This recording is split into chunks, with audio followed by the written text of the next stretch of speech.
اعوذ باللہ من الشیطان الرجیم بسم اللہ الرحمن الرحیم اللہ اکبر سبحان اللہ الحمدللہ استغفر اللہ الصلاۃ والسلام علیکہ یا رسول اللہ صلی اللہ علیہ وآلہ وسلم۔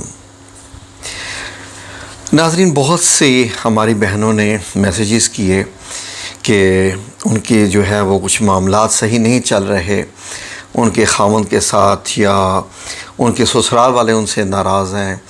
بہت سے سسرال والوں نے کہا جی کہ ان کی بہو ناراض ہو کے چلی گئی ہے اور وہ واپس نہیں آ رہی ہے، تو کیا اس کا حل ہے جی؟ کیا کوئی ایسا عمل بتائیں، کچھ ایسا خاص وظیفہ بتائیں کہ ہم وہ کریں تو وہ راضی ہو جائے۔ ناظرین، اس کے بعد پھر اب بات یہاں یہ آ گئی، کچھ تو ایسے عمل ہوتے ہیں، روحانی دنیا میں بہت زیادہ عمل ہوتے ہیں۔ ایک ہوتا ہے جادو، اللہ رب العزت سے معاف رکھے، یا رب العزت جادو والی چیز سے اللہ معاف رکھے، اور اللہ رب العزت اس چیز سے اتنے ہی معاف رکھے کہ اگر ہم ایسا کرنے والے ہوں تو وہ دن ہمیں دیکھنا ہی نصیب نہ کرے۔ تو کچھ ہوتے ہیں روحانی عملیات، کچھ ایسے الفاظ ہوتے ہیں کہ جو آپ جو ہے وہ اللہ رب العزت کو اپنا مددگار بنا کر اگر آپ وہ عمل کرتے ہیں تو اللہ ان الفاظ کی وساطت سے آپ کی مدد فرماتا ہے۔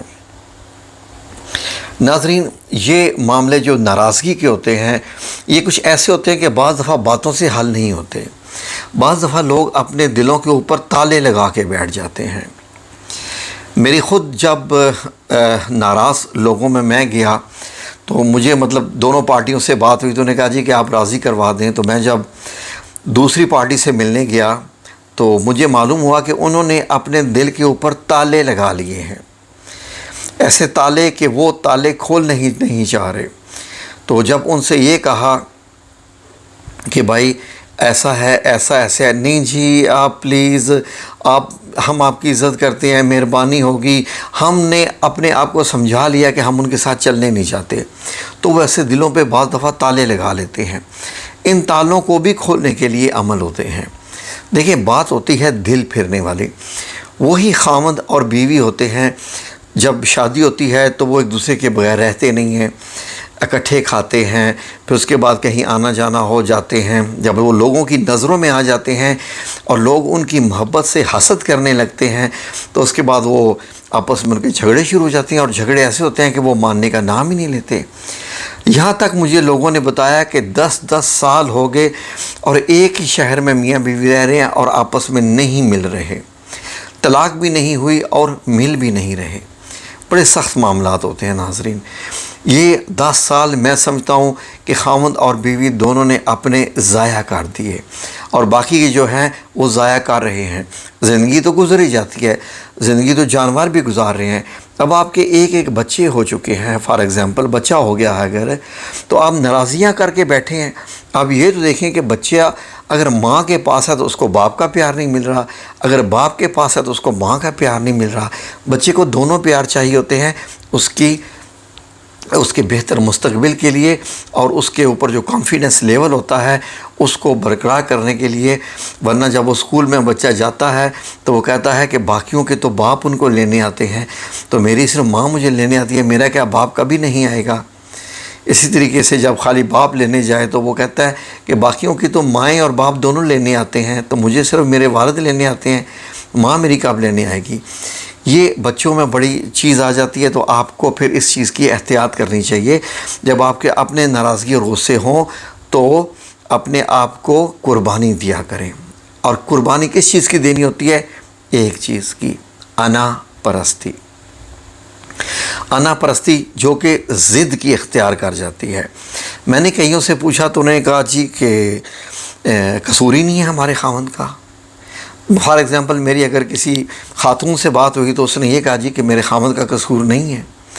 تو میں نے کہا جی آپ کو اتنے سال ہو گئے ان سے ملے ہوئے، کیا وجہ ہے پھر؟ تو انہوں نے کہا جی کہ اب وہ کیوں نہیں مجھے مناتا؟ اللہ کے بندو، 10 سال ہو گئے ملے ہوئے، آپ دونوں اس بات پہ ایک دوسرے سے ناراض ہیں کہ پہلے وہ منائے، دونوں اپنی زندگی ضائع کر رہے ہیں۔ اسی لیے بڑے خوش قسمت وہ لوگ ہوتے ہیں، بڑے خوش قسمت وہ لوگ ہوتے ہیں جو بچوں جیسے ہوتے ہیں، جن میں بچوں کی نیچر پائی جاتی ہے۔ بچوں کی نیچر کیوں پائی جاتی ہے؟ نمبر 1، دیر سے ناراض ہوتے ہیں، جلدی مان جاتے ہیں۔ دیر سے ناراض ہوتے ہیں، جلدی مان جاتے ہیں، اور جب مان جاتے ہیں، بچے آپس میں کھیلنے لگتے ہیں تو بھول چکے ہوتے ہیں کہ ان کی آپس میں کوئی لڑائی بھی ہوئی ہے۔ بچوں کے ذہن اتنے صاف ہوتے ہیں، کیا ہم بچوں جیسے ذہن بھی نہیں کر سکتے؟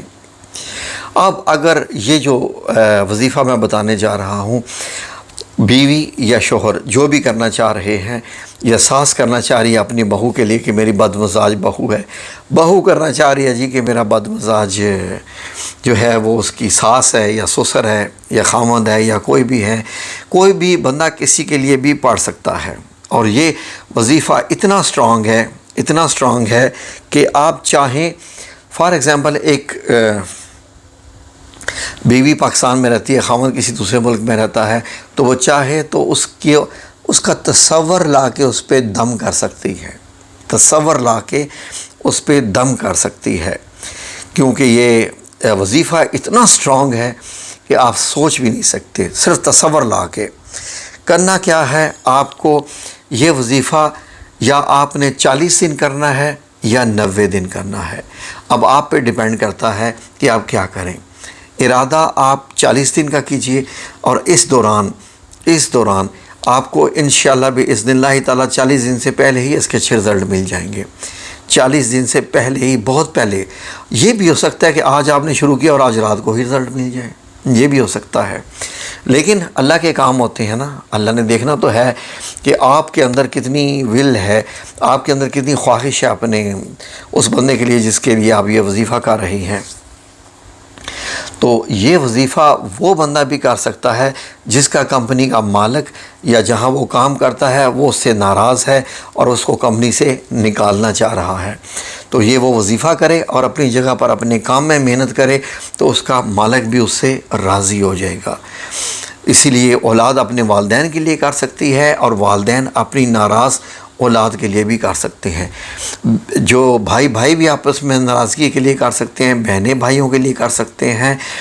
یہ مطلب کسی بھی قسم کی جو ناراضگی ہوتی ہے اس کو ختم کرنے کے لیے اور اپنے ساتھ ملا لینے کے لیے کہ یہ میرا ہو جائے، میرے ساتھ ہو جائے، میرا دوست بن جائے، بیوی کہے کہ میرا خامند جو ہے مجھ سے راضی ہو جائے۔ تو اس کے لیے آپ نے کرنا کیا ہے، پہلے 40 دن کا آپ کیجئے، اس کے بعد آپ اس کو جو ہے دوسرا آپ کی جو لیمٹ ہے، جو سیکنڈ سٹاپ ہے وہ 90 دن کا ہے، ٹھیک ہے۔ خواتین اس دوران کیونکہ یہ باوضو ہو کے یہ وظیفہ کرنے والا ہے، باوضو شرط ہے، تو وہ ناغا کے دنوں میں اپنے باقی دن 40 اور 90 جو ہے وہ پورا کر رہے ہیں، جس طریقے سے بھی کریں۔ وظیفہ ایسے ہے کہ آپ نے رات کو سونے سے پہلے 3 بار درود شریف پڑھنا ہے، ٹھیک ہے جی، درود ابراہیمی جو ہے درود شریف پڑھنا ہے، اور وہ پڑھنے کے بعد آپ تسبیح لینی ہے۔ تسبیح کے 100 دانوں پہ آپ نے یہ چھوٹی سی جو وظیفہ ہے، یہ چھوٹے سے چند الفاظ ہیں، 5 الفاظ ہیں، یہ آپ نے پڑھنے ہیں۔ کیسے؟ یہ الفاظ ہیں، اسکرین پہ لکھے ہوئے آ رہے ہیں۔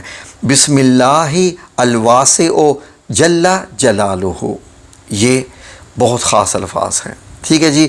بسم اللہ الواسع جل جلالہ، یہ آپ نے پڑھنے ہیں بس 100 دفعہ روزانہ، اور چپ کر کے دوبارہ آپ 3 بار درود شریف پڑھ کے آپ سو جائیں، ختم۔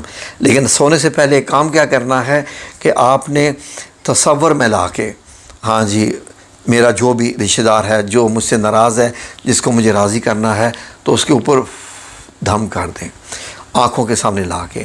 اگر آپ کے پاس تصویر ہے اس بندے کی جو آپ سے ناراض ہے، تو تصور کر کے اس کی تصویر کے اوپر آپ دم کر دیں، تصویر کے اوپر دم کر دیں۔ اس کے بعد آپ دیکھیے کہ انشاءاللہ باذن اللہ تعالیٰ جتنا بھی وہ بندہ سخت دل ہو چکا ہے، ناراض ہو چکا ہے، انشاءاللہ باذن اللہ تعالیٰ وہ راضی ہو جائے گا۔ میرے رب کریم انشاءاللہ آپ کی مدد فرمائے گا۔ تو بڑا آسان ہے، کوئی مشکل نہیں ہے، ٹھیک ہے جی۔ اور کوئی بھی اس میں کوشچن ہو آپ کمنٹ سیکشن میں آپ مجھ سے پوچھ سکتے ہیں، میں آپ کو انشاءاللہ بتا دوں گا۔ یہ روحانی عملیات کے اعلیٰ وظائف کی لسٹ میں سے ایک وظیفہ آپ کی خدمت میں پیش کیا ہے۔